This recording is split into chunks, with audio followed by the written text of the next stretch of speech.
जय गुरुदेव। मेरा यार बुल्ले शाह भाग 18 से आगे। मैं विच मैं न रहिया काई, जबकि तुम संग प्रीत लगाई। मेरा रांझा माही मक्का। मोहब्बत की हर चीज़ हुस्न आफरी है, मोहब्बत की दुनिया सरासर हंसी है। सचमुच गुरु का प्रेम आला है, उसकी रिमझिम फुआरों में भीगी दुनिया का चप्पा चप्पा निराला है, सुंदर और लजीज है। इसमें खिले गुलाब भी हसीन हैं और कांटे भी। गुलाब की पंखड़ियों में रस भीनी छुअन है, तो कांटों में वैद के नश्तर सी चुभन। ये चुभन भी ज़रूरी है उपचार के लिए, इसलिए गुरु का रूठना झिड़कना नज़रअंदाज करना सब आफरी है। हर अदा प्यारी और मीठी है, शिष्य के लिए रूहानियत का सबब है। इनायत शाह के आस्थाने में भी ऐसे गुलाब और कांटे दोनों उगे थे। अंदर हाथ सहार दे, बाहर मारे चोट वाली दो स्तरीय प्रक्रिया बुल्ले को आकार दे रही थी। अभी इनायत उस पर अपने दुलार का मखमली हाथ फेरते तो कभी नाराजगी जताकर चोट या चुभन देते, मगर उनका हर कर्म बुल्ले की मुरीदी की जड़ें गहरा रहा था, उसकी हर सोच को ऊंचा मुकाम दे रहा था। एक दिन की बात है, बुल्ले शाह आस्थाने के खेतों के लिए बीज खरीद रहा था। तभी दुकानों से ठसाठस इस बाजार में बीच में एक काफिला गुजरा। ये काफिला हज यात्रियों का था।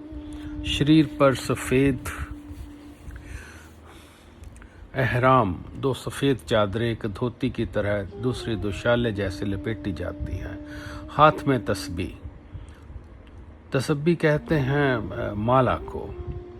कंधों पर झूलते झोलों में अन्न और कपड़े, जुबान पर यही तलबी, लबक आहल हुम्मा लबैक ल शरीक लक लबैक। उपस्थित हूँ ए अल्लाह तेरे लिए, तेरी कोई शरीक नहीं। बाजार में कचर पचर के बीच में ये मंद तराना कल कल करता बह रहा था। अचानक बुल्ले शाह की तवज्जो इस ओर खिंच गई। जहन में अजीब खलबली मची।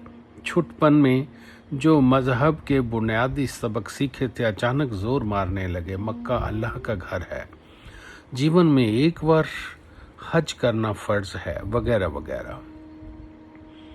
हालांकि इनायत की रूहानी डगर पर भरते ही उसने इन रस्मी रिवायती क्यारियों को सींचना छोड़ दिया था। शाह जी के असूल ही उसके लिए रस्में बन गई थी, उसके लफ्ज़ नक्श कदम, उनके हुक्म और तकाजे पर हर सांस की सुन्नत। मगर आज इन हाजियों की झलक से न जाने क्यों सब पुश्तैनी सबक हरे और ताज़े हो उठे। हज की ख्वाहिश हो गई, उससे शौक़ कह लो या सनक, बस हज करने की तबीयत बन गई। आनन फानन में बुल्ले शाह ने काम निपटाया और आस्थाने लौट आया। फिर शाह इनायत के कदमों में फ़ौरन से पेश हुआ। हजरत ने उसकी बेचैनी मुद्रा को देखा, हाव भाव में अलग ही बेसब्री और उतावली देखी। उसकी हाँफती सांसों से बदहवासी सुनी। जानते तो थे कि बुल्ले की कुलबुलाहट उसे क्या उगलवाना चाहती है, मगर फिर भी मानवीय लीला तो निभानी ही थी, इसलिए हल्का सा मुस्कुराकर बोले, कहो क्या खबर है। बुल्ले शाह ने एक दफ़ा तो हाँफ निगली, पर फिर चटपट अपनी नई नवेली ख्वाहिश उगल डाली, मगर एक मासूम बच्चे की तरह हक लाते हुए, शाह जी वो आज ना जी, मैंने हाजियों का एक हजूम देखा जी, सब के सब ना सफ़ेद एहराम बांधे हुए थे, साथ ही अर्ज कर रहे थे, अबल का अल्लाह हुस्नुल बैक। बुल्ले शाह लगभग गा ही दिया, जी तो फिर ऐसा कहकर इनायत ने हौसला अफजाई के लिए अपनी आंखों में जिज्ञासा की चमक धो ली। तो फिर जी आपका ये शागिर्द भी हज करने की इजाज़त चाहता है। बुल्ले शाह ने आखिर पूरे दम से कह ही डाला। इनायत, कोई ख़ास वजह? बुल्ले शाह, जी नहीं, बस पैगंबर मोहम्मद साहब की पवित्र दरगाह को नज़र भर देखने की ख्वाहिश पूरी शिद्दत से हावी हो रही है। मुरीदी की डगर पर कभी कभी ऐसे मंजर भी आते हैं, दुनियावी चलन देखकर ख्वाहिशें पुरजोर हो उठती हैं, मगर ख्वाहिश रूह की अधीर पुकार है या फिर मन की चंचल चिलपों महज सतही बड़बड़ाहट? इसका आकलन शिष्य को स्वयं करना होता है। अगर लहर रूहानी है तो वह उसमें और ईंधन फूंके, अगर महज मन की चुलबुल है तो उसे फटकार लगाकर खामोश करे या फिर उसे सही दिशा और ऊंचाई अता करे। पर जब मुरीद अपना ये फ़र्ज़ अदा करने में चूक जाता है तो खुद मुर्शिद को कमान संभालनी पड़ती है।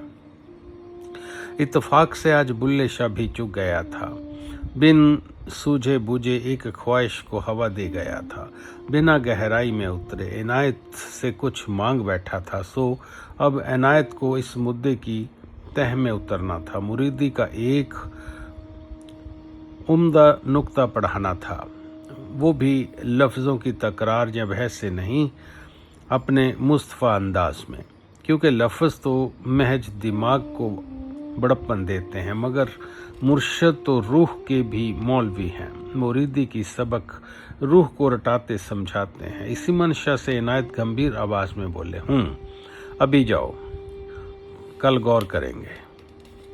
जो हुक्म हजूर। सिजदा कर बुल्ले शाह कुटिया से बाहर निकल आया। अब तक आसमान ने धरती पर चांदनी बिस्तर बिछा दिया था। आस्ताने में जगह जगह झिल मिलाते लालटेन झूल रहे थे, चिराग टिमटिमा रहे थे। कुछ मुरीद पाकशाला रसोई घर में जा रहे थे, कुछ बाहर आंगन में चहलकदमी कर रहे थे, कुछ कुएं की मुंडेर पर बैठे पैर झुलाते हुए काफियां गुनगुना रहे थे, कुछ एक मखमली घास पर बैठे गहरी सोच में डूबे थे, कुछ हल्की फुल्की गुफ्तगू में मशगूल थे, मगर सबका मुद्दा एक ही था, इनायत। बस उन्हीं का जिक्र, उन्हीं से सरोकार, आखिर सब उनके मुरीद जो ठहरे। मगर आज बुल्ले शाह की तवज्जो डिगी पड़ी थी, उसके गौर में मदीना समाया था। फिक्र थी तो हज की, बस अब तो उसे अगली सुबह के साथ साथ इनायत की मंजूरी का इंतज़ार था बेसब्री से। बुल्ले शाह अपनी सोच की सलाइयों से तरह तरह के मंसूबे बुनता हुआ अपनी कुटिया में आ गया। पल दो पल ही ध्यान में बैठा, फिर लेट गया, पर आंखों में नींद कहाँ। आज पलकों में इतनी सारी बेकरारी जो इकट्ठी कर रखी थी, फिर ये झपकती कैसे? उधर रात की आंखों का सुरमा गहराता गया, पर बुल्ले शाह अपनी कच्ची मिट्टी के बिस्तर पर करवटें बदलता रहा। तभी अचानक कहीं से नींद की पुरवाई आई। साधारण नहीं, नूरानी थी वह। उसने बुल्ले शाह की पलकों को ऐसे प्यार से गूंदा मानो मधुर लोरी हो गई, फिर उसके रोम रोम पर मीठी ममता का आंचल ओढ़ा दिया। बुल्ले शाह घुटने पेट से जोड़कर एक शिशु की तरह गोलमोल हुआ सो गया। स्वप्न नहीं, अनुभव के अलौकिक लोक में उतर गया। दरअसल उसे यह मधुर लोरी सुनाई ही इसलिए गई थी ताकि एक सुल्तानी राज खोला जा सके, उसकी बेसब्री को जायज़ मुकाम दिया जा सके और सोच को एक सही रुख। बुल्ले शाह की मुंदी पलकों की छाम तले एक रूहानी जहान उतर आया। इस जहान के जर्रे जर्रे में नूरी चश्मे झर रहे थे, हजारों सूरज उजले हीरे उगल रहे थे, हवा में सुरूर की खुशबू उगली थी। इसी के बीच बुल्ले शाह ने देखा कि एक ऊंचे मुकाम पर सुल्तानी तख्त सजा है। उस पर अचानक कहीं से जगरमगर चांदना उतरा। देखते ही देखते वह रसूल हजरत मोहम्मद साहब के आकार में तब्दील हो गया। उनकी शक्ल पर नूरानी चमकार था, आंखों में रहमत का गीलापन और होंठों पर भेद भरी मुस्कान। ये नज़ारा 2-3 पल यूं ही बहाल रहा। बुल्ले शाह रूह की आंख से उसे एक टक निहारता रहा, मगर तभी रूह के पूर पूर में झंकार गूंज उठी, रोए रोए में जनजनाहट दौड़ पड़ी, क्योंकि सामने जो नज़ारा पलटा वह कयामती था। मोहम्मद साहब की शक्ल धीरे धीरे अनायत शाह में बदल चुकी थी। इस शक्ल पर ही तो वही चमकार, वही जलाल रोशन था। आंखों में वही रहबरी थी, पुतलियों में वही रसूल का सो नज़ारे इनायत। बदले थे तो बस नए नक्श और मुस्कान का अंदाज। सुबह की पोह फटने को थी।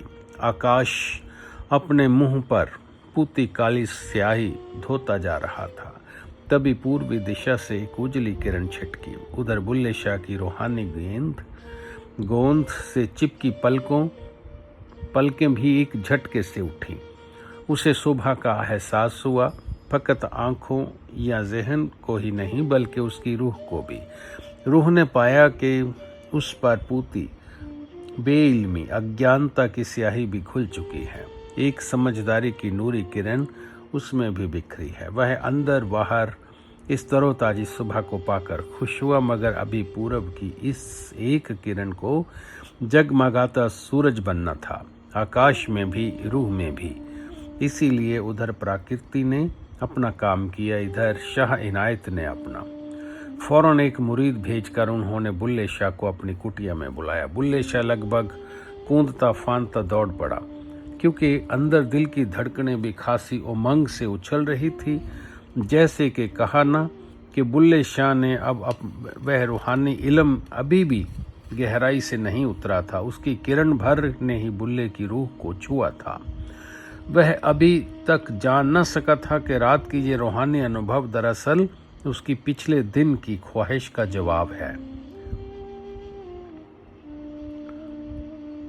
इसलिए अभी तो वह एक नए नए अल्फाज सीखे बच्चे की तरह इनायत के पास जा रहा था, उनके सामने ये अल्फाज दोहराने। सिजदे में हाजिर हुआ, बड़ी मुश्किल से बेशब्री से तेज लहरों पर सब्र का बांधा, अदब से बोला हुक्म। जवाब में इनायत मुस्कुरा उठे, मानो कि वह कह रहे हो, मेरे बुल्ले ये बांध शांत क्यों बांधा है? अपनी रवानी को लफ्ज़ों के रूप में बहने दे, हम सुनना चाहते हैं। जैसे ही इशारा मिला बुल्ले शाह तो अपनी रो में धारा प्रवाह वह उठा। शाहजी गुजरी रात मैंने जन्नत का दीद किया। नहीं, वो जन्नत नहीं, कोई उससे भी ऊंचा रूहानी मुकाम था। उसमें एक सुल्तानी तख्त पर मैंने हजरत मोहम्मद साहब जी को तशरीफ़ रखे देखा। सुभान अल्लाह, क्या नूरानी शबी थी उनकी। मगर तभी क्या देखता हूँ कि उस शबी में उनकी पाक शक्ल झलक उठी, आपकी पाक शक्ल झलक उठी। शाहजी, मुझे रब का वास्ता ईमान लाकर बयां करता हूँ कि आप नूरों के नूर पूरे आफताब लग रहे थे, हूबहू रसूल पैगंबर जैसे। ऐसा कहते ही बुल्ले शाह धक से रह गया। ये क्या, मैंने ये क्या कह दिया? शाहजी, हूबहू रसूल पैगंबर, अरे नामाकूल, यही तो सच है। दरअसल अभी तक बुल्ले शाह ने इस रूहानी अनुभव पर गौर ही नहीं फरमाया था। रूह को बेशक इल्म हो गया था, मगर अभी उसके दिमाग में ये बात नहीं उतरी थी। पर अब वह अपनी ही आवाज़ में रूह के लफ्ज़ सुने तो इस फलक पर बिजलियां कौंध पड़ी। शायद इसीलिए शाह इनायत ने उसे अपनी बेसब्री के अल्फाजों में ढालने को कहा था। चलो, अब काम बन गया था, तीर निशाने पर लगा था। इस फतह के साथ इनायत एक नटखटी हंसी हंसे, फिर सुन हक बक बुल्ले की हाथ उठाकर बोले, अच्छा अब तू जा। बुल्ला बुरा सा बना सिजदे में झुका। मगर ये क्या, इनायत ने रूहानी राज की दूसरी परत उतारी। रात का वो रूहानी मुल्क अब उनके कदमों में बिछा दिखा। बुल्ले शाह का मुंह खुल गया, पर जुबान बंद। बौरा कर सिर उठाया तो आंखें बंद में जो दिखा दिया था अब खुली आंखों में दिख गया। फर्क बस इतना था कि पहले मोहम्मद में इनायत दिखे थे, अब इनायत की शक्ल में मोहम्मद झिलमिला उठे। मस्तक पर मक्का मदीना उभर आया, साथ ही कुटिया की बांस से आवाज़ की बंसी बज उठी, अल्लाहु अकबर। बस इसी के साथ रूह में छिटकी इल्म की एक किरण जगमगाता आफताब बन गई। इनायत की नजरें अनायत हो गई। बुल्ले शाह सुबह उठा, गले में पानी का फंदा फंस गया, मगर फिर भी पूरा जोर लगाकर आवाज़ खींची, मुर्शद मैनू हज मक्के दा रहमत दा दरवाज़ा हूँ, करा तवाफ दुआले किबले, हज होबे नित ताजा तू। बस आज इतना ही। जय गुरुदेव।